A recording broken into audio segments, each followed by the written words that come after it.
जय जेएमबीडी।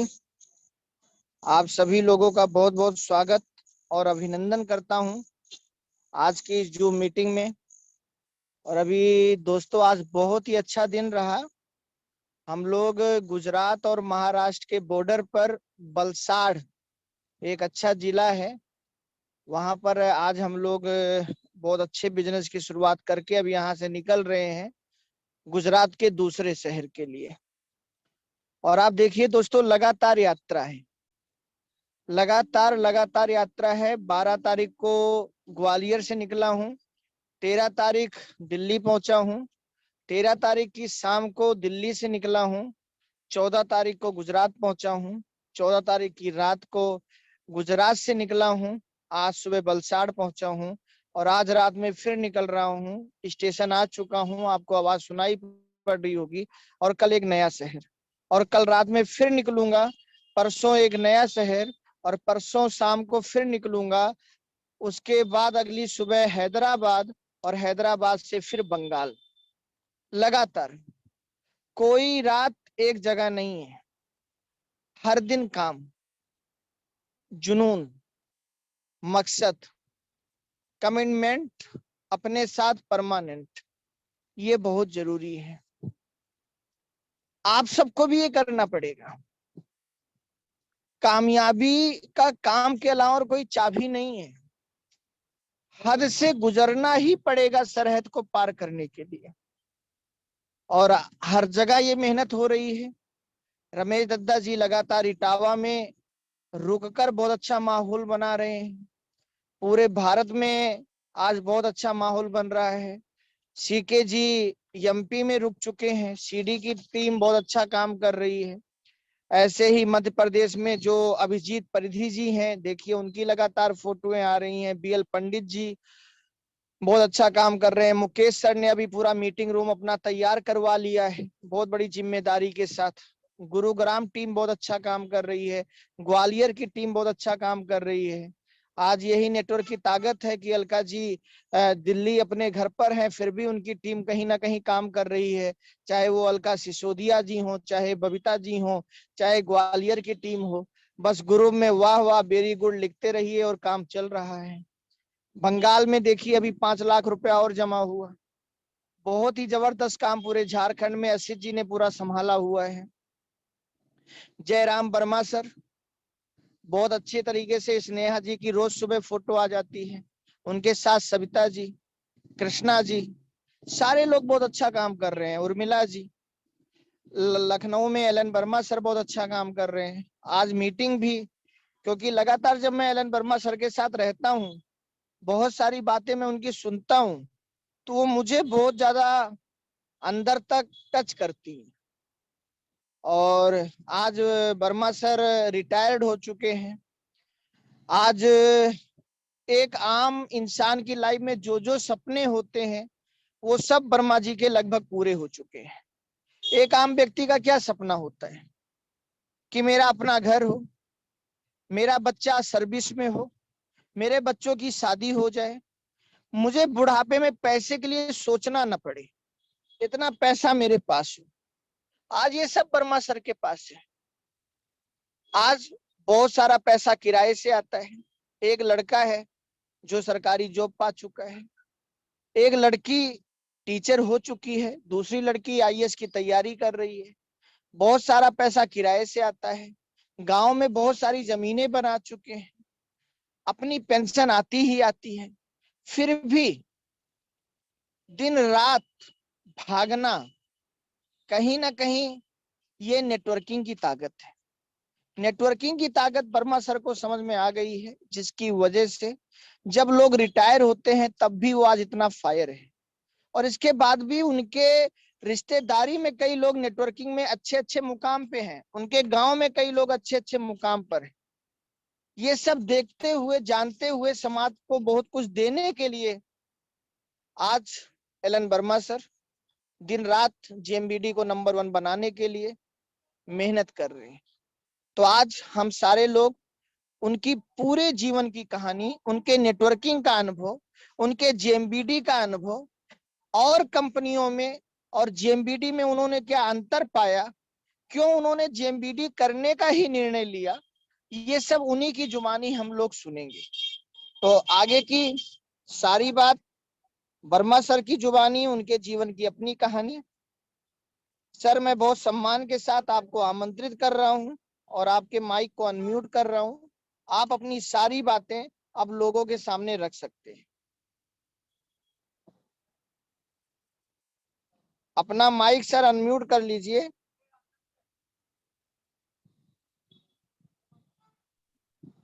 जय जेएमबीडी सर।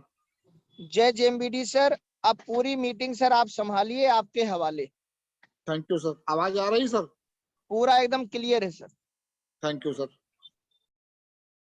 जय जेएमबीडी दोस्तों, मैं लखनऊ से लक्ष्मी नारायण वर्मा बोल रहा हूँ।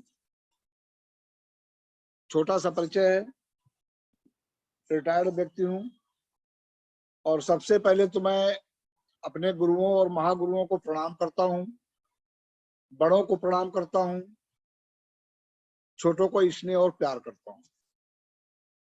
सभी बंधुओं को जो जूम मीटिंग में उपस्थित हैं, सत सत नमन, कोट कोट बंदन। दोस्तों, मैं अपने बारे में क्या बताऊं आप लोगों को। कभी कभी अंदर से एक हंसी भी आती है, अपना परिचय लोगों को देना पड़ रहा है, लेकिन कभी कभी देना भी पड़ता है। दोनों बातें हैं। तो दोस्तों, इस जेएमबीडी बिजनेस में मैं कहां से आया, क्यों आया, कैसे आया, ये सारी बातें मैं आपको बताऊंगा। शुरुआत करते हैं, मैं इस कंपनी में आने के पहले कहां पर था और क्या कर रहा था।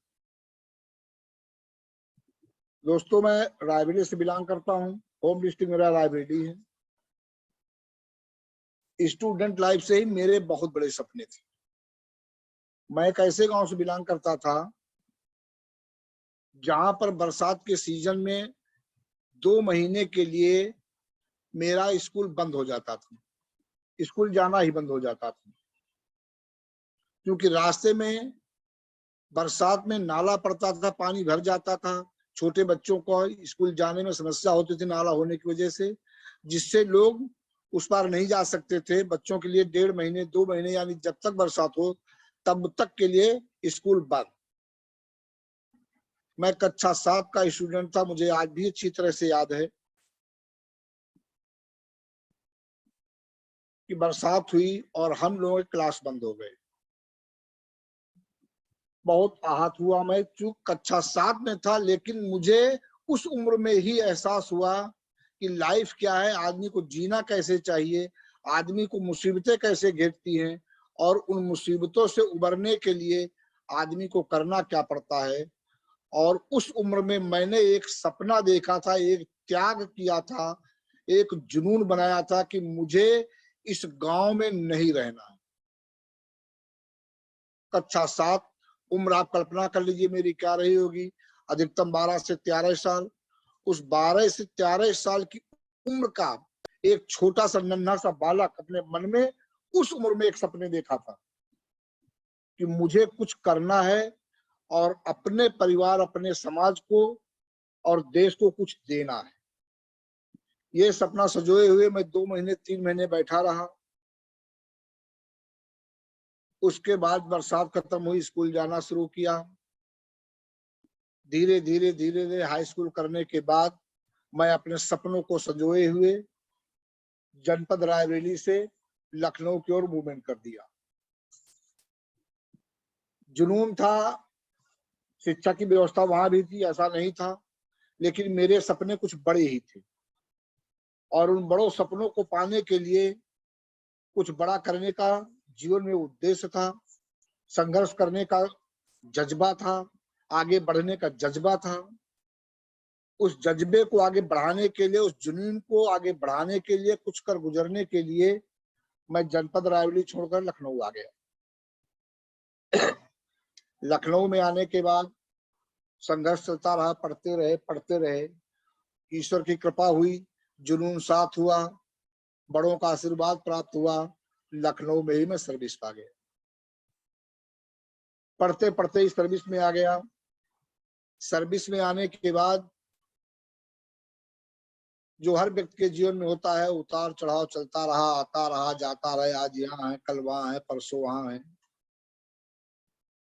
और दोस्तों, मैं निम्न स्तर से भर्ती हुआ था, लेकिन संघर्षों से जूझने का मेरे अंदर जज्बा ही था, आगे बढ़ने का जुनून था। मैं संघर्ष करता रहा, लोगों से मिलता रहा, अधिकारियों के चरण स्पर्श करता रहा, अधिकारियों के मान सम्मान का ध्यान रखते हुए मैं आगे बढ़ता रहा। एक सिपाही से भर्ती होकर के मैं इंस्पेक्टर पद तक पहुंच गया। रिटायर जब हुआ तो मैं बतौर इंस्पेक्टर रिटायर हुआ। रिटायर होने के बाद आप लोगों के बीच में है, वो आप लोग मेरे सामने देख रहे हैं। आप लोग ये बहाने मत करिए, कुछ जीवन में हो नहीं सकता।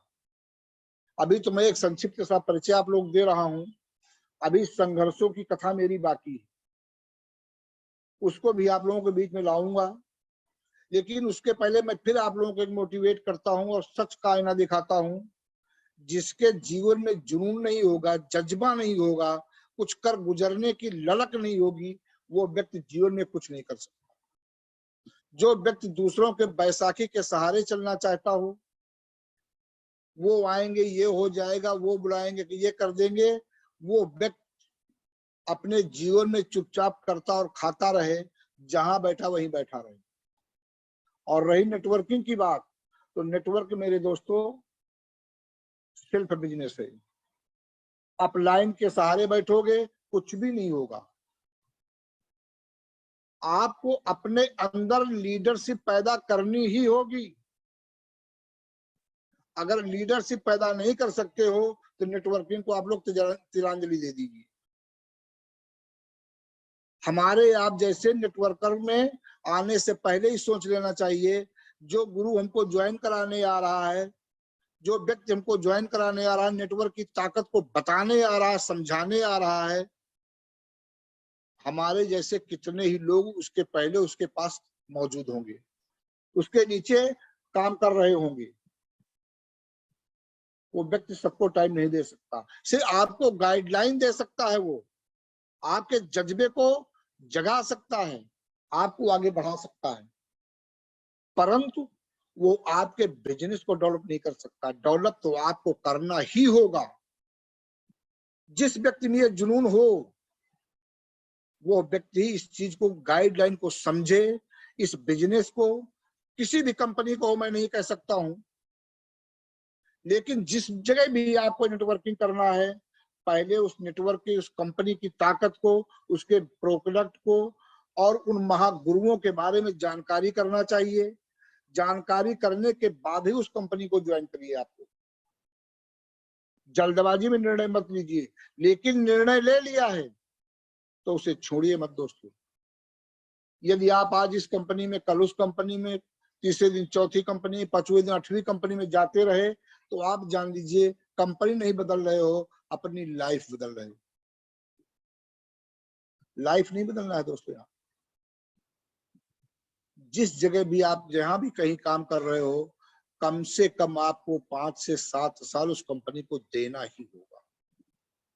बड़ी लीडरशिप हो, बड़ी सोच हो, बड़ा पैसा कमाने की चाहत हो और बड़े कमाना चाहते हो, तो आपको 5 से 7 साल किसी एक जगह टिकना ही होगा। जो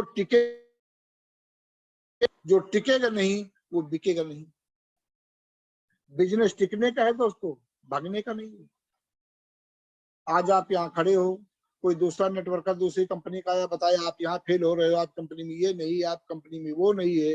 अगर बार बार आप मोटिवेट दूसरे से होते रहे, तो इसका मतलब ये है कि आपके अंदर अपना कुछ भी नहीं है। आपके अंदर ना आपको सोचने की क्षमता है, ना कुछ गहन करने की इच्छा है, ना कुछ आप कुछ करना चाहते हो, सिर्फ लोगों के इशारे पे भागना चाहते हो। और भागने वाला व्यक्ति कुछ पाता नहीं है दोस्तों।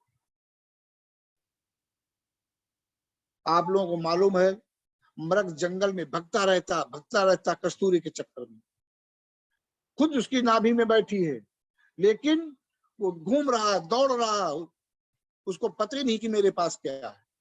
तो आप लोग नेटवर्किंग में आए हो तो भागना बंद कर दीजिए दोस्त। जहां भी जिस जगह आ गए हो, और जेएमबीडी जैसे प्लान को, इन महागुरुओं ने जो प्लान दिया है, अगर एक बार आपके अंदर जुनून बन गया और सच्चाई एक किसी गहराई को आप समझ लिए हो, तो कहीं जाने की जरूरत नहीं रह गई। प्लान में वो ताकत आ गई है कि देखते ही देखते सिर्फ आपको धैर्य रखने की जरूरत है। वो दिन दूर नहीं कि आप लोग अपने परिवार को सुरक्षा देते हुए कुछ समाज को और देश को भी देने लायक तैयार हो जाएंगे।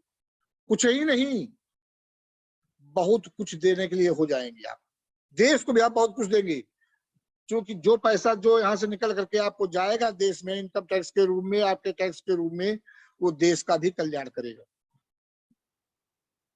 तो इसलिए दोस्तों, आप जहां हो उन महागुरुओं के साथ इसको एंजॉय कीजिए।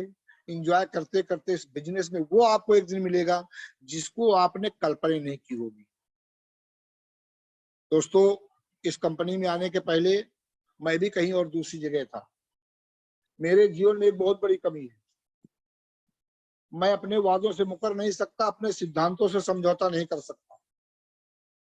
जो व्यक्ति अपने सिद्धांतों से समझौता कर सकता है, वो व्यक्ति जीवन में कभी सफल नहीं होता।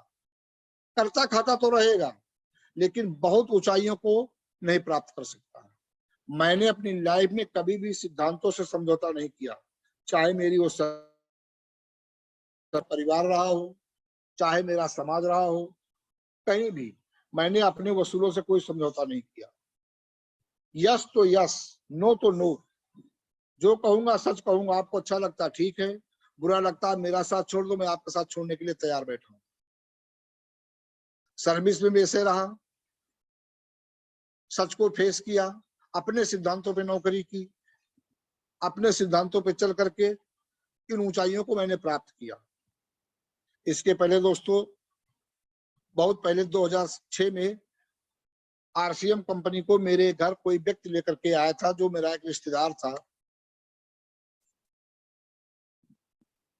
घर आया, कुछ नजदीक के संबंध थे, बगैर कहे उसने जैसे मुझसे कहा कि भाई साहब, मैं आपके घर आया हूं, आपको कुछ देना चाहता हूं, आप इस कंपनी को ज्वाइन कर लीजिए। बंद करके मैंने कोई सिस्टम के बारे में, एमएलएम का कोई मुझे ज्ञान नहीं था। एलएमएल होता क्या है, एमएलएम और क्या होगा इसके अंदर, मैंने ये भी नहीं सोचा। सीधे आरसीएम जैसी कंपनी को मैंने ज्वाइन किया, क्योंकि मेरे अंदर सदैव एक जुनून रहता है काम करने का। कोई क्षेत्र हो, करेंगे तो डट के करेंगे, वरना नहीं करेंगे। मछली की तरह फड़फड़ाऊंगा नहीं, शेर जैसे दहाड़ूंगा, जहां भी रहूंगा दहाड़ूंगा। उस कंपनी को मैं ज्वाइन करता हूं, जनपद बाराबंकी का मेरी अप्लाइन थी। और ज्वाइन करने के बाद 3 महीने के अंदर दोस्तों मैंने लीडरशिप अचीव किया था, पावर बीकर दोनों मिला, अकेले दम पर, नो कमेंट। कोई भी व्यक्ति मेरे सपोर्ट में नहीं था। जो व्यक्ति मुझे ज्वाइन कराने आया था वो भी नौसिखिया व्यक्ति था। उस किसी दूसरे व्यक्ति को ला करके उसने मुझको ज्वाइन करा, जो उसकी अप्लाइन थी। बाल गोविंद जी थे, मैं ना बाई नेम आपको बता देता हूँ, बाल गोविंद जी थे। बाल गोविंद जी मुझको बैठ करके मेरे घर में प्लान दिए, मैंने उनको निकाल के पैसा दिया, ज्वाइन किया। दूसरे दिन मैंने उनको पुनः बुलवाया, बुलवा करके उस प्लान को मैंने समझा। समझने के बाद मैंने कहा आप जाइए, मेरा काम शुरू।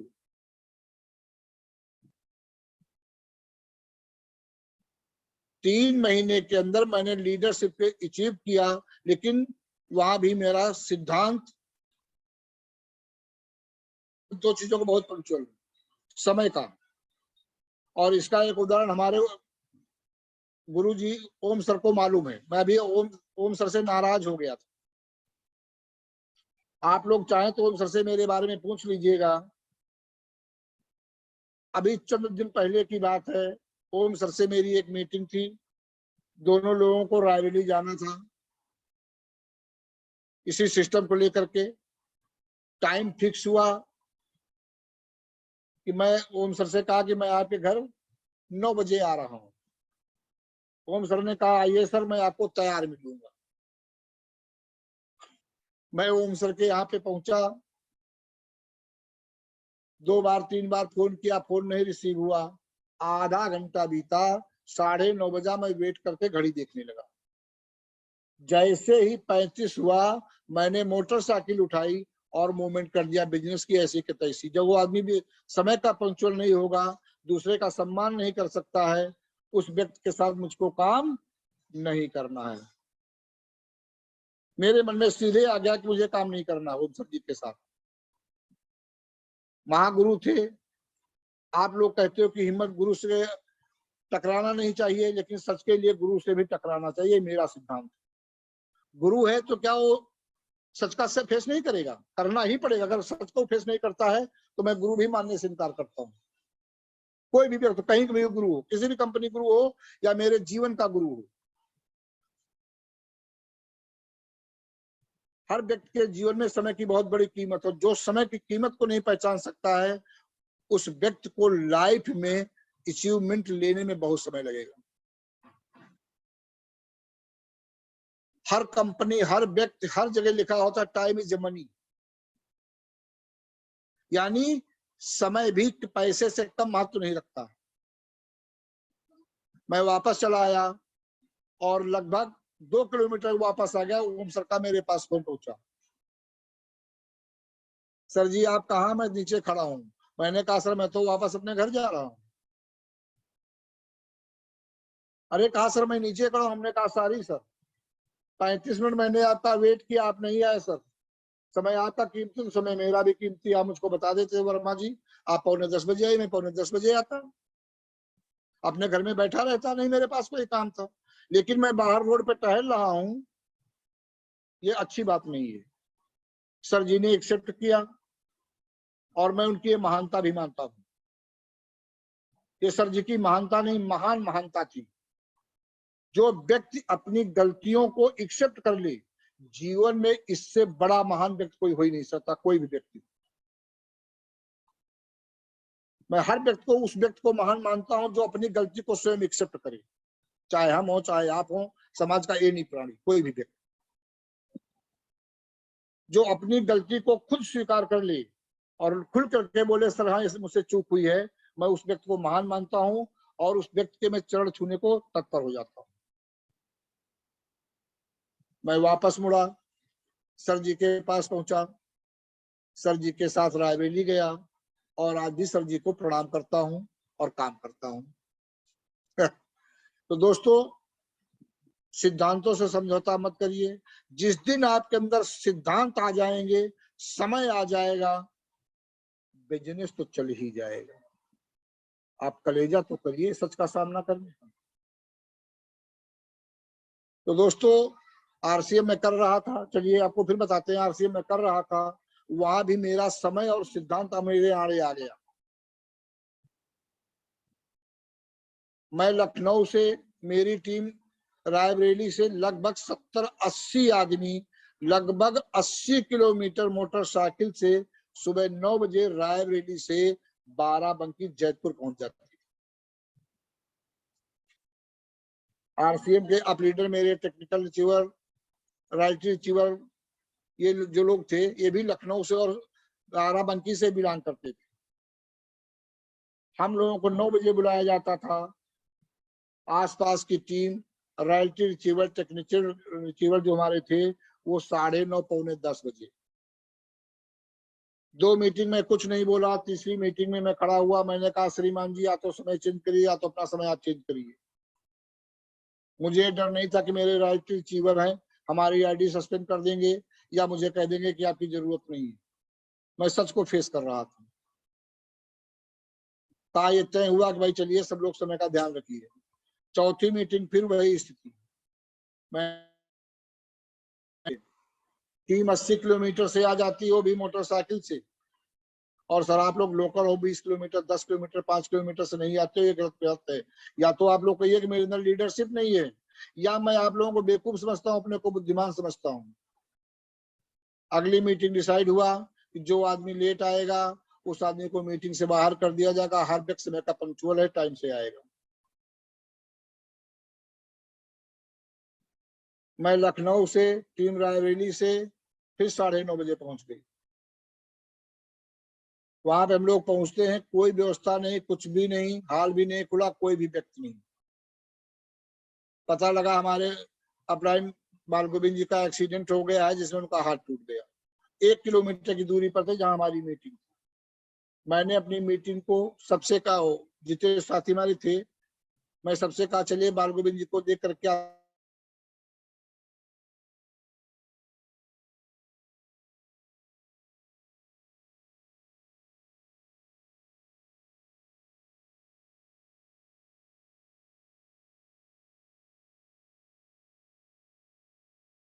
चाय पानी नाश्ता करने में थोड़ा विलंब हो जाता है, और मैं जानबूझ करके विलंब कर रहा था कि मुझे आज कुछ सीख देना है।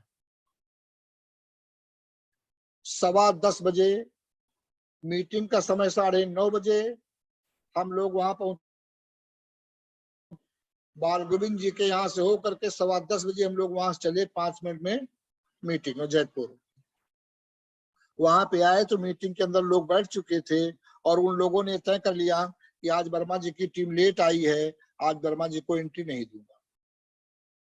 उल्टा चोर कोतवाल को डांटे वाली कहानी सामने आ गई।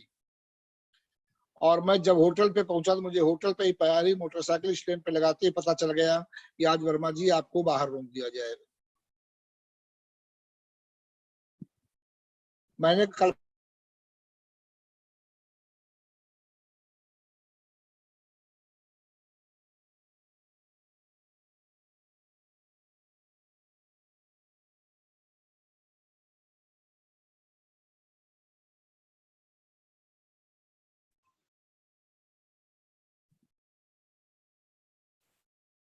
लोगों ने कहा आप लेट हैं। एक शब्द बोलते ही मेरा पारा 7वें आसमान पे था, क्योंकि मेरे साथ 60-65 आदमी था।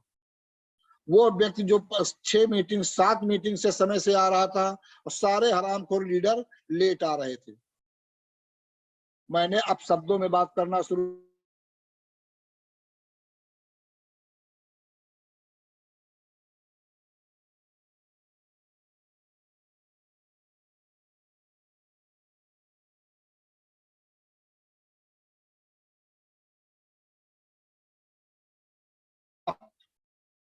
चैलेंज कर दिया मैंने उनको उसी मीटिंग में।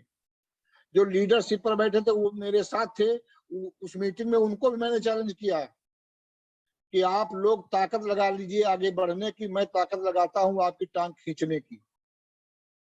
सबको सबकी औकात बता दूंगा, क्योंकि आपने अपमान किया है। जहां सम्मान चाहिए वहां अपमान किया है, और वो भी योजना बना करके। गलती स्वयं किए हो, सजा किसी और को दे रहे हो। उसी दिन से मैंने दोस्तों आरसीएम को तिलांजलि दे दिया। आईडी पाईडी की बात छोड़िए, मैं किसी आरसीएम के लीडर से बात करना नहीं पसंद करता था। लोग मेरे घर चल करके आए, माफी मांगे राइट रिसीवर जी, लेकिन मैंने कहा अशोक जी आप उठिए, और मेरे घर में बैठे हो, मैं अपमान नहीं करना चाहता हूँ, आप बाहर चले जाइए, मुझे आरसीएम नहीं करना। और बात लेकर के आइए, लेकिन आरसीएम की बात लेकर के मेरे घर मत आइए। हमारे टेक्निकल महोदय भी मेरे घर आए। मैंने सबसे कहा कि आप लोग जाइए, मुझे आरसीएम करना ही नहीं, और ना मेरी टीम करेगी। खैर दुर्भाग्य, आरसीएम में भी कुछ विवाद हुआ, आरसीएम के बहुत लोग इधर उधर हो गए। मैं अपनी नौकरी पुनः कर रहा था। 2012 में जेएमबीडी कंपनी का उदय होता है। मैं किसी व्यक्ति के साथ, थर्ड व्यक्ति के साथ कहीं जा रहा था। खुर्रम नगर चौराहे पे पहुंचा तो ओम सर, क्योंकि मेरे ये भी आरसीएम के जन्मदाता हैं, आरसीएम से ही निकले थे। इन लोगों ने भी आरसीएम में ठोकर खाई थी। ये इन लोगों ने स्वयं की कंपनी बना ली थी, ये मुझे मालूम भी नहीं था। मैं उधर से निकला तो ओम सर बैठे हुए थे। आवाज दिया, मैं रुक गया। चर्चा हुई, चर्चा चाय के साथ हुई। चर्चा के दौरान ओम सर ने कहा सर मैं भी एक नई कंपनी को जन्म दे दिया हूं, और सर आप मेरे साथ काम करिए। मैंने कहा माफ करिए सर, मैं सर्विस पेशे वाला व्यक्ति हूँ, एक बार एमएलएम को तिलांजलि दे चुका हूँ। अब जब तक मेरी सर्विस रहेगी मैं कोई भी काम नहीं करूंगा सिवा सर्विस। जो भी कुछ करूंगा सर्विस के बाद करूंगा। सर जी ने कहा बहुत अच्छा लगा वर्मा जी आपसे बात करके, चलिए बहुत अच्छा, लेकिन मेरे कहने से आप एक आईडी लगा दीजिए मेरे साथ, और जब तक आप सर्विस करेंगे मैं आपको फोन ही नहीं करूंगा। हेलो, ये ओम सर की बात मैं कर रहा हूँ दोस्तों, महागुरु की। मैं अपना नाम सनाम डेट ऑफ बर्थ बताता हूँ, सर जी मेरी आईडी लगाते हैं आधार कार्ड के साथ। बातचीत का दौर खत्म होता है, मैं वहां से आईडी लगाते नहीं, मिस्टर शकुल ले लेते हैं आईडी मेरे सामने लगाते, शायद कुछ याद भी रहता, नाम पता सब नोट कर लेते हैं। मैं वहां से उठ के चला आता हूँ, मैं भूल जाता हूँ कि जेएमबीडी कोई कंपनी थी। मैं अपनी नौकरी में अपने परिवार में मगन मस्त दौर चलता रहा।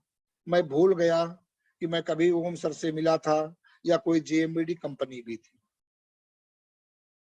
सर्विस करते करते दोस्तों मुकाम को हासिल करता रहा।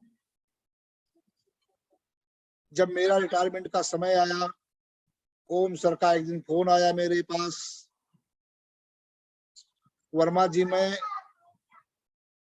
ओम पंडित बोल रहा हूँ। हमने कहा हेलो सर, कौन ओम पंडित? क्योंकि मैं भूल चुका था कि कोई ओम पंडित भी आरसीएम में या कहीं पर मेरे साथ मिले थे, कोई बात हुई थी, मैं सब कुछ भूल चुका था, क्योंकि 9-10 साल मेरे बीत चुके थे उस बीच। बताया कि सर जी आप याद कर लीजिए, खुर्रम नगर चौराहे पे मैं बैठा था, 4 कुर्सी एक मेज लेकर के, एक प्रोडक्ट था, कोई एक कंपनी की बातचीत हुई थी, आपके साथ बैठे हुए थे। क्योंकि ओम सर दिल्ली में थे, दिल्ली से बात कर रहे थे, मैं ओम सर का चेहरा भी भूल गया था। सच बोल रहा हूँ दोस्तों आप लोगों के सामने, और ओम सर भी मेरे सुन रहे होंगे, महागुरु हैं, शायद हंस रहे होंगे, लेकिन मैं सच फेस कर रहा हूँ। कहा सर मैं दिल्ली में हूँ, आपसे मिलना चाहता हूँ। तो चूंकि मैं लखनऊ वासी हूँ, लखनऊ में एक तहजीब है कि कोई भी व्यक्ति अगर आ रहा है तो उसका सम्मान करना ही चाहिए, लखनऊ की कला है। मैंने कहा सर बताइए कब कहाँ कहाँ किस जगह मिलना है, आप लखनऊ आ रहे हैं, स्थान आप बताइए, मिलने मैं आता हूँ। तो कहा नहीं सर मैं आपके घर आना चाहता हूँ। हमने कहा sir most welcome Gomti Nagar.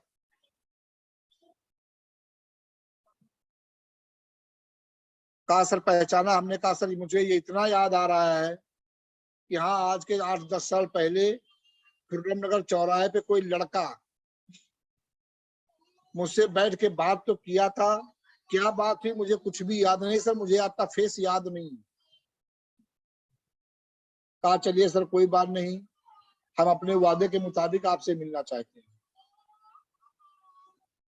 ओम सर जब मेरे सामने आए, क्योंकि 8-10 साल का फासला था बीच में, और युवा ब्लड था सर जी के फेस में, चेहरे में काफी बदलाव आ चुका था, लेकिन आवाज वही थी दोस्तों, आवाज याद आ रही थी। सच तो यह है कि मुझको चेहरा याद ही नहीं था, लेकिन वो आवाज याद रहती थी। तो हाँ हाँ ये आवाज मैंने सुना है। ओम सर का बैठक हुई, बातचीत हुई। ओम सर ने कहा सर जी आपका रिटायरमेंट नजदीक आ गया, और ये एक कंपनी है, ये प्रोडक्ट है। आज कंपनी 300 प्रोडक्ट लेकर के काम कर रही है दोस्तों। 2012 एक प्रोडक्ट, 2020 प्रोडक्ट 300, 19 था प्रोडक्ट 300। हमने कहा सर थोड़ा समय और बचा है, थोड़ा समय मुझको और दे दीजिए, बस बिल्कुल रिटायरमेंट नजदीक है। जब इतने दिन आप धैर्य रखे हैं तो मैं चाहता हूं कि 7-8 महीने मेरे और बचे हैं, थोड़े दिन और धैर्य रखिए। ओम सर ने कहा कि सर मैं आपको 1 साल का समय देता हूँ।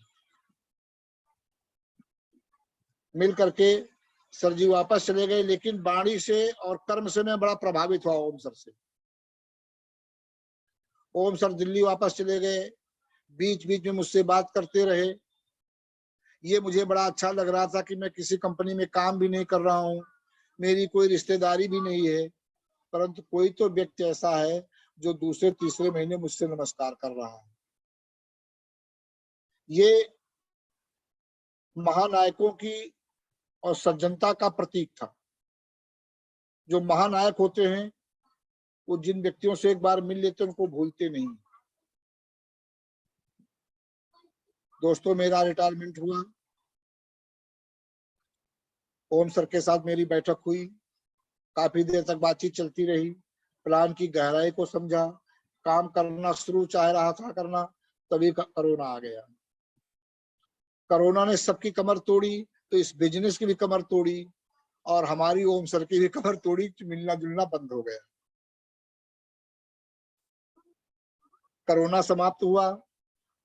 कोरोना समाप्त होने के बाद भी थोड़ा डर लग रहा था, क्योंकि हमारी उम्र 60 साल क्रॉस थी, तो बाहर निकलने में डर लग रहा था, उसके बाद भी कि कहीं कुछ हो न जाए। मैं चुपचाप बैठा रहा, ओम सर से हाँ हूं करता रहा, लेकिन मैं कोई काम नहीं कर रहा। अब से 4-5 महीने पहले दोस्तों इस कंपनी को मैं नए सिरे से बैठ करके ओम सर से जानकारी ग्रहण की। सर जी मेरे साथ लगभग लगता है मुझे 3 घंटे बैठे थे, और 3 घंटे में पुनः कंपनी कहाँ से पैदा हुई, वहां से लेकर के और किस पर आपको काम करना, किस तरह काम करना, बहुत ही गहराई से सर जी ने मुझको प्लान के बारे में बताया। मैं फिर जाकर के सेंटर पे गया, दद्दा जी से मुलाकात हुई, संयोग की बात थी, पंकज सर बैठे थे, पंकज सर से बातचीत हुई, प्रभाकर सर से भी मुलाकात हुई, रमेश सर से मुलाकात मेरी हुई, सभी लोगों से मुलाकात हुई। मुलाकात होने के बाद एक जज्बा जगा, यार मैं रिटायर्ड पर्सन हूँ, अब कुछ किया जा सकता है। कोरोना भी समाप्त हो चुका था।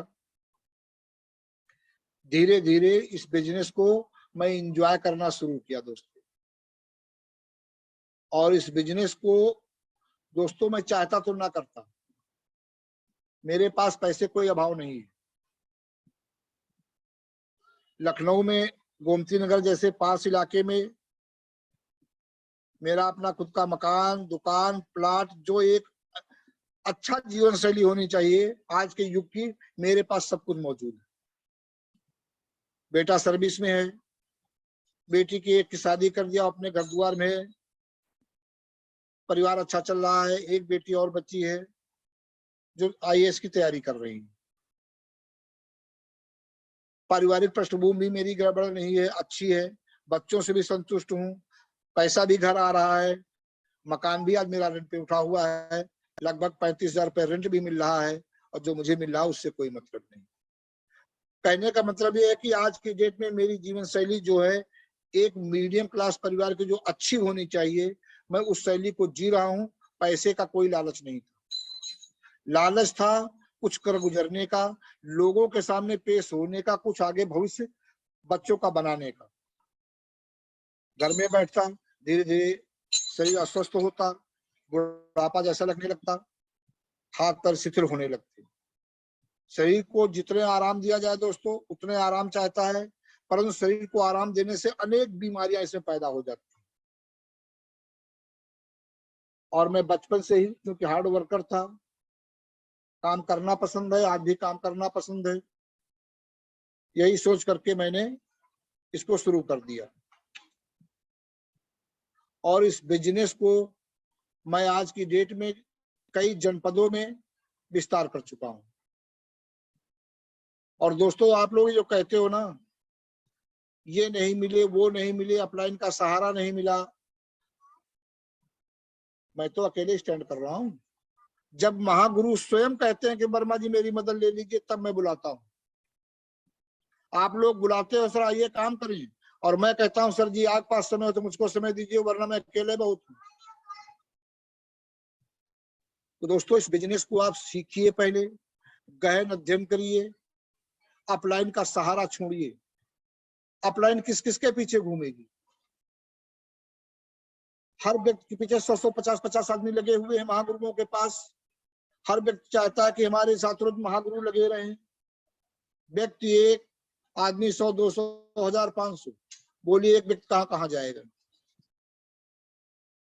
तो इस कंपनी को एक बार जो महागुरु आपके पास आए, 1 दिन 2 दिन जो समय आपको लेना है, फील्ड में उतारना है, फील्ड में उतार के 2-4 प्लान डलवा लीजिए, अपने घर में बैठा करके 2 बार 4 बार प्लान डलवा करके सीख लीजिए, और स्वतः आगे बढ़ने के लिए तैयार हो जाइए। अगर सही ढंग से बिजनेस को स्टैंड करना है तो, वरना कक्षा 1 के विद्यार्थी की तरह आप पीछे पीछे वाली लाइन में बैठिए जाकर के, और कक्षा 1 में से 2, 2 से 1, 1 से 2 लगाए रहिए। कुछ भला होने वाला नहीं है दोस्तों। अगर अपना भला चाहते हो और बिजनेस को स्टैंड करना चाहते हो, बहुत आगे जाना चाहते हो, नाम रोशन करना चाहते हो अपना, अपने माँ बाप का, अपने समाज का, तो दोस्तों सिर्फ खड़ा होना पड़ेगा आपको। एक कक्षा 7 का पढ़ने वाला बच्चा उस उम्र में 12 साल 13 साल की उम्र में जुनून बना सकता है, तो आप लोग तो सभी लोग, कोई 18 साल से नीचे का व्यक्ति नहीं होगा, और 60 साल 70 साल तक मेरी उम्र तक के लोग इस बिजनेस में हैं। मैं सबको चैलेंज करता हूं, सबको ललकारता हूं, सबको कहता हूं कि आप लोग महागुरुओं का सहारा छोड़िए। अगर कुछ करने के लिए यहाँ आए हो तो कुछ करिए, अपने सहारे करिए, अपने दम पर करिए, अपनी स्वयं टीम बनाइए और अपने जैसे लीडर पैदा करिए। अगर लीडर पैदा करने की क्षमता नहीं है, आपको भी दौड़ना है, तो आप बिजनेस नहीं कर पाएंगे। बिजनेस आपको करोगे, रगड़ते रहेंगे, 1 के पीछे 2 के पीछे 3 के पीछे। जब आप लीडर नहीं पैदा करेंगे तो बिजनेस कहाँ स्टैंड कर पाएंगे। इसलिए जिस व्यक्ति को लाइए, ज्वाइन कराइए। ज्वाइन कराने से कुछ नहीं होगा दोस्तों। अगर आप एक किट बेचना चाहते हो, किट का पैसा कमा लेना चाहते हो, तो आपके अंदर लीडरशिप नहीं है। ये मेरा अपना मानना है कि आप एक प्रोडक्ट बेच करके, एक किट बेच करके 2-4 लोगों को ज्वाइन करा करके सोचते हो मैंने 4,000, 10,000, 20,000 रुपए कमा लिया, टीम बना लिया, तो ये आपका बहुत बड़ा वहम है। एक व्यक्ति को ज्वाइन कराइए, मैं कहता हूँ 1 महीने में, 3 महीने में एक व्यक्ति को ज्वाइन कराइए, लेकिन पहले उसको लीडर बनाइए। जिसको ज्वाइन कराइए अकेले उस व्यक्ति पर फोकस करिए, 2 दिन 4 दिन हफ्ते भर उसको बैठा के समझाइए, उसको समय दीजिए, उसके अंदर लीडरशिप पैदा कर दीजिए। जब लीडरशिप पैदा कर दीजिए, उसको स्वतंत्र छोड़ दीजिए। सिर्फ फोन का सहारा उसको दीजिए और उससे फोन का सहारा लीजिए। फोन पे वार्ता करते रहिए, फोन पे उसको गाइडलाइन दीजिए। आप अगले व्यक्ति को, अगले के लिए तैयार हो जाइए। अगला बंदा मुझको तैयार करना और लीडर ही पैदा करना। मैं दौड़ता नहीं हूँ दोस्तों,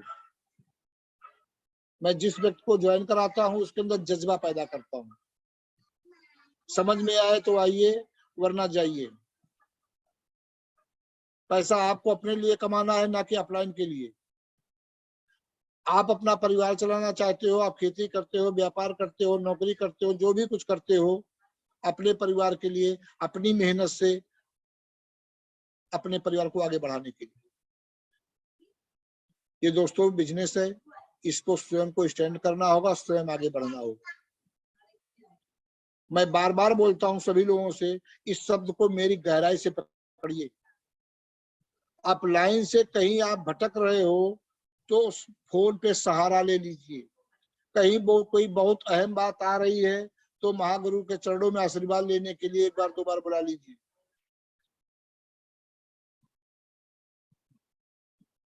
पीछे पड़ करके अपलाइन के मत काम करिए।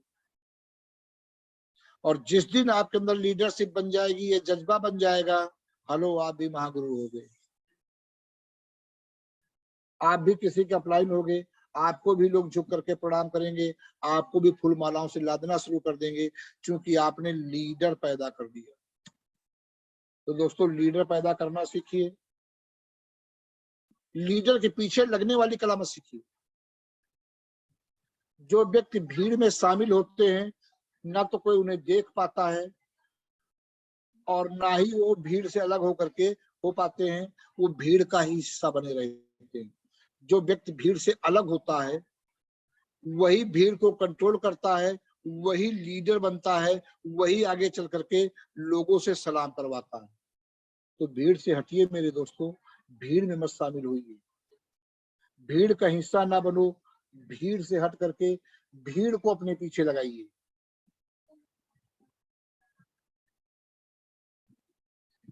हेलो, मेरी बात समझ में अगर आप लोगों को आ रही है तो दोस्तों इस शब्दों को अपनी लाइफ में आज से ही बांध लीजिए। बहुत बड़ा प्रोजेक्ट ईश्वर की कृपा से आपको मिला हुआ है। जेएमबीडी कोई छोटा बिजनेस नहीं है, बहुत बड़ा बिजनेस है। और इसके प्रोडक्ट जिसकी आप लोगों ने अगर गहन से अध्ययन किया होगा, पढ़ा होगा, देखा होगा, लोगों को दे करके उसके आजमाइश की होगी, आप लोग समझ में आ रहा होगा।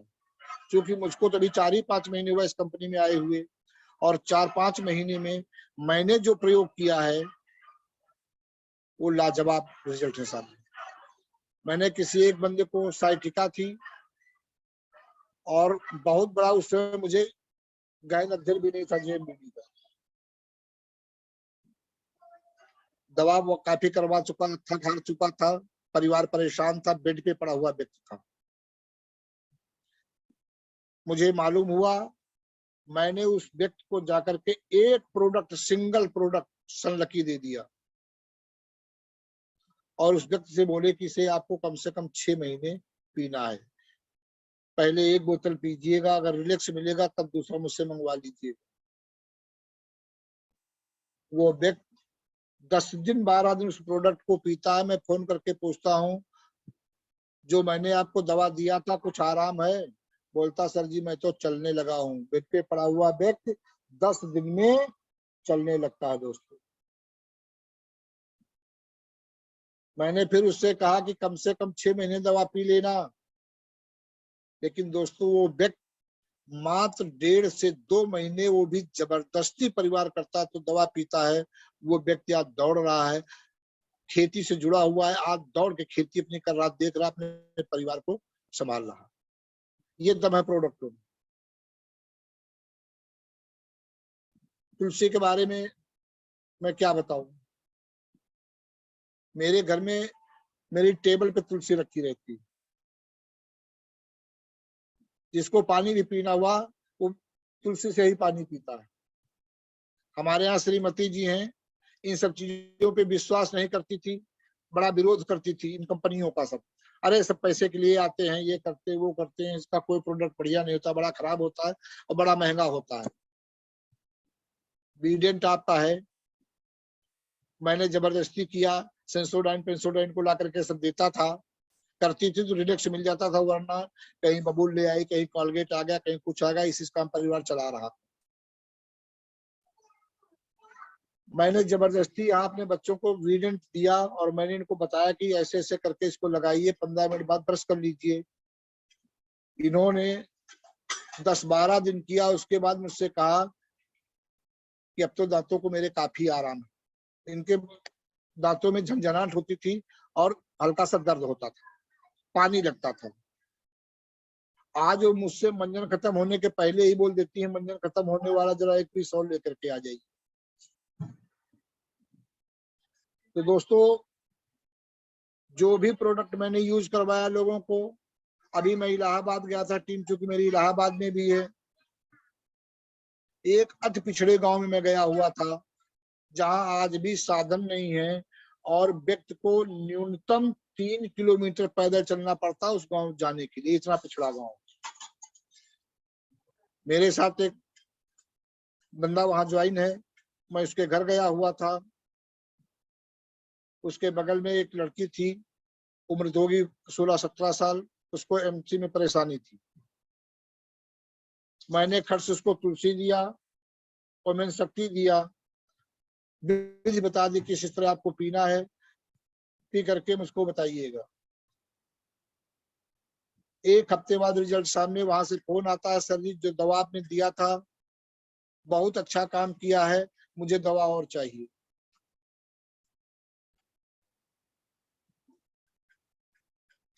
मैं उर्मिला जी को फोन करता हूँ, चलो देखिए वो फोन आ रहा है उनका, आप जाकर के उनको दूसरी बोतल दवा दे दीजिए। उर्मिला जी जाती हैं, दूसरा बोतल उनको दवा देती हैं। आज अभी मेरी फोन पे वार्ता हुई उर्मिला जी से, तो बताया कि सर जी, उन्होंने बताया कि हमारी लड़की जो है काफी ठीक है, पहले से बहुत बेहतर है।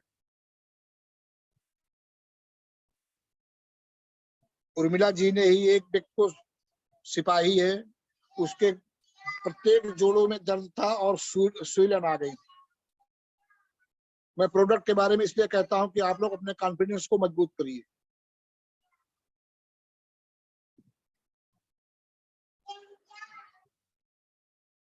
हम और ओम सर संयोग से, हम ओम सर भी इलाहाबाद में थे, ओम सर को मैंने साथ लिया, उर्मिला के घर पहुंचे।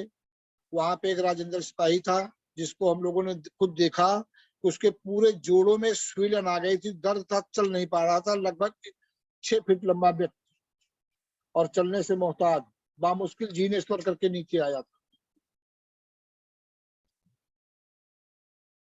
हम लोगों ने उसको खर्च से 15,000 रुपए की किट पकड़ा दी। आप लोग कहते हो बिकता नहीं, हम लोग तो ऐसे बेच दिए। समझा करके उसको 15,000 रुपए किट पकड़ा दिया और वो व्यक्ति हंसते हंसते 15,000 रुपए की किट ले लिया।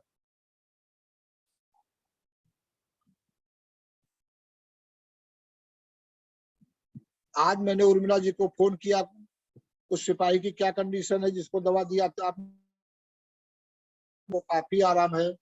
अब तो वो खुद बता रहे हैं कि उनके जोड़ों की सूजन खत्म हो गई है और उन्हें काफी आराम है। तो दोस्तों, प्रोडक्ट जो भी हैं ठीक है, बशर्ते उनका यूज हम कैसे कर रहे हैं, मात्रा क्या है हमारी। कभी कभी एक मैसेज आता है कि सर आपकी दवा काम नहीं किया, तो वो दवा काम नहीं किया, कोई बात नहीं, डॉक्टर के यहाँ जाइए। डॉक्टर कहता हम कहते बुखार आ रहा है, डॉक्टर 200 mg का पैरासीटामॉल देता है, 500 mg का पैरासीटामॉल देता है, फायदा नहीं होता है, 650 mg का टैबलेट पकड़ा देता है।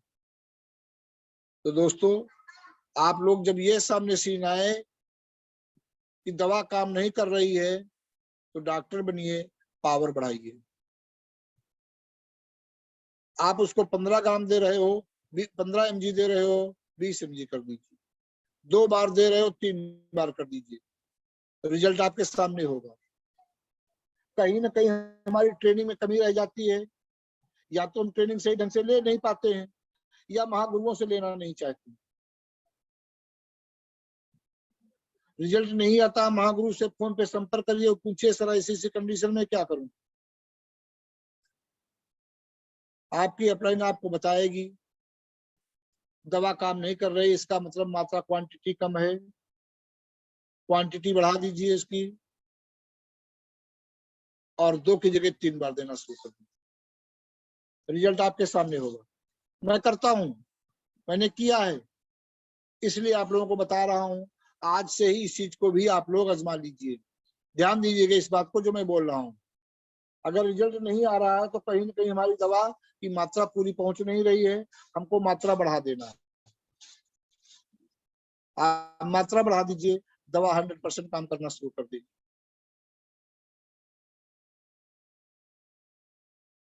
दोस्तों, किस प्रोडक्ट की मैं बात करूं, हमारी भाभी जी बेड पर पड़ी हुई हैं, गठिया हो गई उनको और पूरे शरीर में छाले पड़ रहे हैं। एम्स रिटर्न, क्योंकि मेरी भाभी को इस कंपनी की दवाओं पे विश्वास नहीं, मैंने देने की कोशिश की, उनको विश्वास ही नहीं हुआ। एम्स जैसी जगह से जाकर के वापस आ गई हैं, बेड पे पड़ी हुई हैं, उनकी पूरी बॉडी में छाले हैं और गठिया इतना जबरदस्त है कि वो उठ नहीं सकती हैं, उठाने से उठती हैं। एक आदमी सपोर्ट करता है तब वो बिस्तर से उठती हैं। अभी मैं चंद दिन पहले गया हुआ था रायबरेली, बातचीत हुई, पेट में उनके गैस बहुत बनी हुई थी, खाना नहीं खा रही थी, काफी सूजन थी, रिश्तेदार उन्हें देखने आ रहे थे। मैं भी भीड़ में शामिल था, मैं भी पहुंच गया, देखा, अपनी तुलसी मैंने उनको दे दिया, दिया ही नहीं, अपने सामने मैंने उनको पिलवा दिया तुलसी।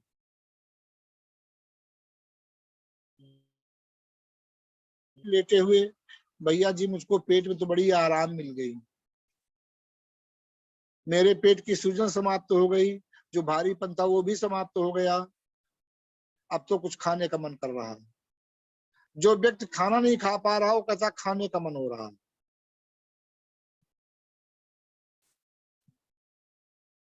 अभी कल मैंने गांव से रिजल्ट लिया, भाई साहब से पूछा भाभी की तबीयत कैसी है, तो बता रहे हैं अब तो भैया सुबह शाम कुछ खा भी रही, पहले कुछ भी नहीं खाती थी, पड़ी थी, ये था कि बस 1-2 दिन में 4 दिन में चली जाएंगी ऊपर को, ईश्वर को प्यारी हो जाएंगी। आज वो खाना खा रही है। ये रिजल्ट है भाई साहब सामने आप लोगों की। उन छोटे छोटे प्रोडक्टों की जिनकी हम लोग कल्पना नहीं करते हैं, विश्वास नहीं करते हैं। लोगों को देखिए क्या है, उस आधार पे नहीं समझ में आता है, अपलाइन का सहारा लीजिए, प्रोडक्ट दीजिए, मात्रा मर्ज के हिसाब से आप लोग घटाइए बढ़ाइए।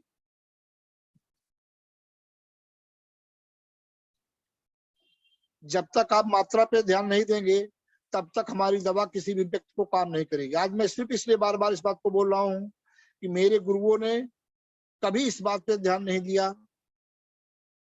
इस बात को विशेष जोर दे करके लोगों को बताया जाए, जहां हमारी दवा काम नहीं करती है वहां हम क्वांटिटी को बढ़ाएं। तो मैं इस बात पे आज विशेष बल इसलिए दे रहा हूं कि सभी लोग जो जूम मीटिंग को ज्वाइन किए हैं सुनो और इस बात को समझें। जब भी आपको नकारात्मक शब्द सुनने को मिले अपनी मेडिसिन से, अपने फूड सप्लीमेंट से, कि भैया आपकी ये दवा हमको काम नहीं किया, उनको एक बात बोलिए कि डॉक्टर के यहाँ एक बार दवा लेने जाते हो नहीं फायदा होते हैं तो क्या डॉक्टर पास दोबारा बताने नहीं जाते हो, दोबारा दवा लेने नहीं जाते हो?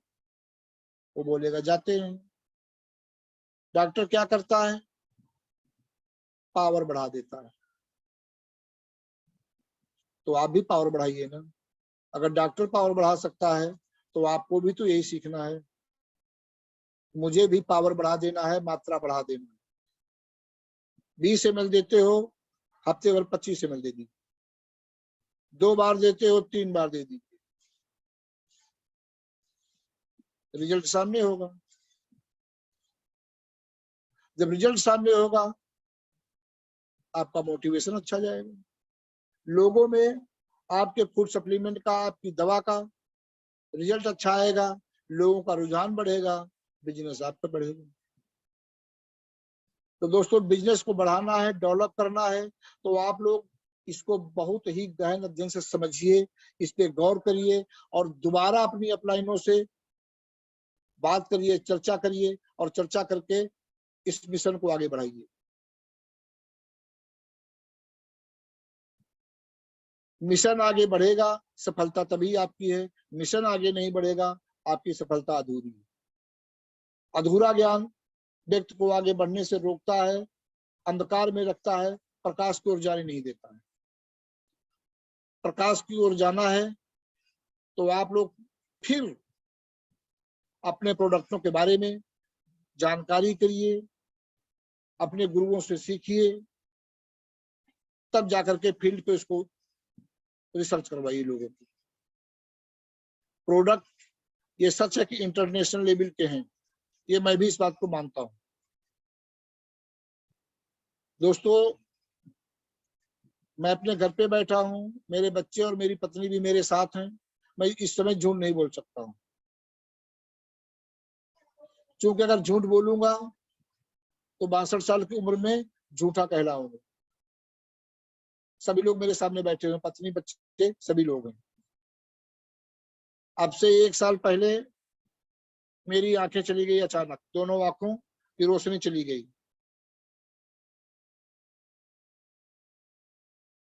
डॉक्टर को दिखाया, डॉक्टर ने कहा दोनों आंखें की रोशनी गायब। मैं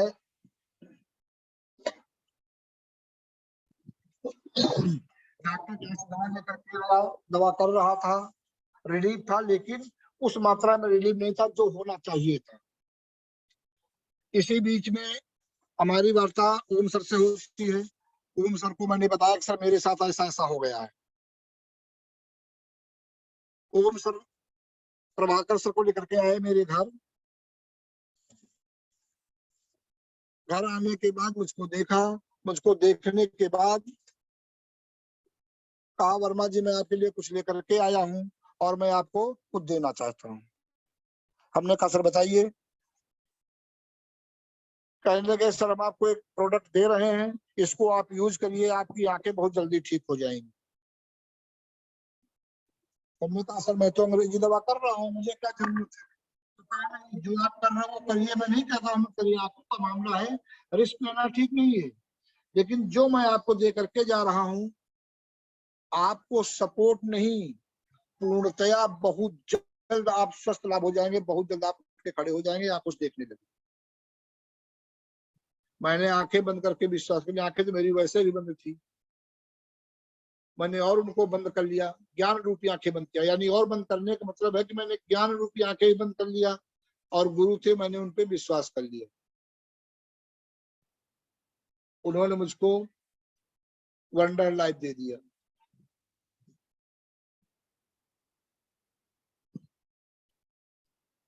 पैशन गोल्ड और वंडर लाइफ शुरू किया, साथ साथ दवा भी कर रहे थे। और मुझको लगता है 1 महीने 1.5 महीने के अंदर मैं 60% के आसपास अपनी आंखों से देख रहा हूं। 60%। जिस व्यक्ति की दोनों आंखें चली गई हों और वो व्यक्ति दूसरे के सहारे बाथरूम जा रहा हो, खाना भी हाथ में लेकर के खा रहा हो, खुद खा ना पा रहा हो, रोटी खा रहा हो, सिर्फ रोटी दाल चावल खाना तो भूल ही गया था। उस कंडीशन से 1.5 महीने में मेरी आंखें 60% देख रही थी। मैं धन्यवाद देता हूं ओम सर को, लेकर के आए, मुझको दवा दिया और मुझे सपोर्ट मिला। मैं अंदर अंदर बहुत धन्यवाद देता हूं ओम सर को, अगर ना लाए होते तो हो सकता मुझे बहुत दिन आंखों से दिखाई नहीं पड़ता, बहुत दिन मुझे दवा करनी पड़ती, लेकिन उन महागुरुओं की वजह से ही सब कुछ हुआ। तो दोस्तों प्रोडक्ट बहुत अच्छे हैं, आप उनका यूज कैसे कर रहे हो, कैसे लोगों को गाइडलाइन दे रहे हो, सोचना इस पे है, विचार इस पे करना है आप। और मैं इसलिए बोल रहा हूं कि आप भी अगले पे आजमा सकते हो इसको। मैं आप बीती बता रहा हूं, अगर मैं स्वस्थ हो सकता हूं, मेरी आंखें ठीक हो सकती हैं, मेरे सेल्स बढ़ सकते हैं, मेरे ब्लॉकेज खुल सकते हैं, तो अगले के क्यों नहीं। जो मेरी नसों के ब्लॉकेज हो रहे थे, उन ब्लॉकेजों को तो इन दवाओं ने खोल दिया और मैं पूर्ण रूप से स्वस्थ हूँ। आज लगभग 95% मेरी आंखों की रोशनी आ गई है। आप लोगों के साथ फील्ड में हूँ, काम कर रहा हूँ और इस जीवन में इंजॉय कर रहा हूँ। दोस्तों प्रोडक्ट हमारे अच्छे हैं, आप लोग अपने महागुरुओं के संरक्षण में लगे रहिए और बिजनेस को लोड लेकर के मत करिए। इस व्यापार को, इस कंपनी पे आप ये मत सोचिए कि लोड है मेरी ऊपर। इंजॉय करिए, इंजॉय करते रहिए, लोगों से मिलते रहिए, अपनी बात कहते रहिए, बिजनेस तो अपने आप चल जाएगा। दोस्तों आज नहीं तो कल। जल्दबाजी में कोई चीज नहीं मिलती है, ना मिलेगी। सिलसिला है मिलने और मिलाने का, कुछ देने का और कुछ लेने का। दोस्तों आप इस बिजनेस में लोगों को बहुत कुछ देने जा रहे हो। जो व्यक्ति इसमें आ जाएगा, इसकी गहराई को समझ जाएगा, वो एक न एक दिन अपने क्षेत्र का सुपरस्टार बन जाएगा। क्या बनेगा? सुपरस्टार। तो दोस्तों आप लोग लोगों को देने जा रहे हो, अब बस ये अगला लेने वाला कितना बुद्धिमान है, कितना समझदार है, कितना आप समझा पाते हो, ये उस पर डिपेंड करता है। लेकिन जो व्यक्ति, आज की युवा पीढ़ी MLM की ताकत को एक बार अगर गहन अध्ययन कर ले, समझ ले, तो उसे सरकारी नौकरी करने की जरूरत नहीं। दोस्तों समय बहुत है, अपना हो रहा है, इसलिए ज्यादा हम नहीं कुछ बोलना चाहेंगे। लेकिन अगर दोबारा महागुरुओं को आदेश हुआ, जूम मीटिंग में बोलने का मौका मिलेगा, तो मैं एक अपने ही JMBD बिजनेस के एक ऐसे सुरमा की कहानी बताऊंगा, एक ऐसी लड़की की कहानी बताऊंगा जिसे मैं अपनी आंखों से देख करके आया हूं, उस परिवार से मिल करके आया हूं, उस परिवार को देख करके आया हूं। और मैं सलाम करता हूं उस शख्सियत को जो इतनी कम उम्र में इतने बड़े प्रण को लेकर के JMBD जैसे बिजनेस में कूद पड़ी है। स्नेहा पटेल जी हैं, आप लोग उनको देखते भी होंगे, आए दिन उनके चित्र आते रहते हैं आपकी उस पे। उस लड़की को मैं दिल से सलाम करता हूं। इंटर पास करने के बाद एजुकेशन को छोड़ देना ये छोटा निर्णय नहीं था। इंटर मैंने पूछा उस लड़की से तो उसने कहा कि सर जी मैंने इंटर करने के बाद एजुकेशन को सलाम कर दिया, मुझे JMBD का डायमंड बनना है। क्या बनना है? डायमंड। और दोस्तों मैं सच बता रहा हूं, मैं देख करके आया हूं, उस लड़की ने अपने यहाँ लिख करके लगा दिया स्नेहा पटेल JMBD डायमंड। उसके यहाँ चित्र लगा हुआ, लिखा हुआ लगा हुआ है। मैं उसको पढ़ करके दंग रह गया। मैंने पूछा पढ़ाई क्यों बंद कर दिया? कहा सर मुझे डायमंड बनना है, JMBD का डायमंड बनना है। मैं गदगद हो गया दोस्त उस लड़की के जज्बे को सुन करके, उसकी बात को सुन करके। वाह, इसे जुनून कहते हैं। मैं उसका अपना सहयोगी मानता हूँ, अपना हमशक्ल मानता हूँ उस लड़की को। उस लड़की में मैं अपना अक्स देखता हूँ। मैंने आपको बताया था, फिर चले जाइए, मैं कक्षा 7 में था, उम्र 12-13 साल थी। जुनून था कि मुझे अपनी लाइफ में कुछ आगे करना है, लोग मेरे नाम से मुझे जाने। मैंने यही भी आपको बताया था। आज मैं अपने नाम से जाना जाता हूँ, अपने माँ बाप के नाम से नहीं। मेरे माँ बाप मेरे नाम से जाने जाते हैं। क्षेत्र में लोग कहते हैं ये वर्मा जी के माता जी पिताजी, भैया ये वर्मा जी के पिताजी जा रहे हैं। और एक दिन दोस्तों लिख लीजिए, स्नेहा पटेल के माध्यम से लोग उनके माता पिताजी को जानेंगे। ये मेरा जुनून बोलता है, ये मेरा विश्वास बोलता है स्नेहा जी के लिए। उस लड़की में जो जुनून देखा, जो पागलपन मैंने देखा, वो पागलपन मुझे अच्छा लगता है। और मैं फिर कहता हूँ स्नेहा के लिए, उसका पागलपन ही उसे एक दिन डायमंड बनाएगा। इन्हीं शब्दों के साथ मैं अपनी वाणी को विराम देता हूँ। धन्यवाद। जय JMBD। ठीक है।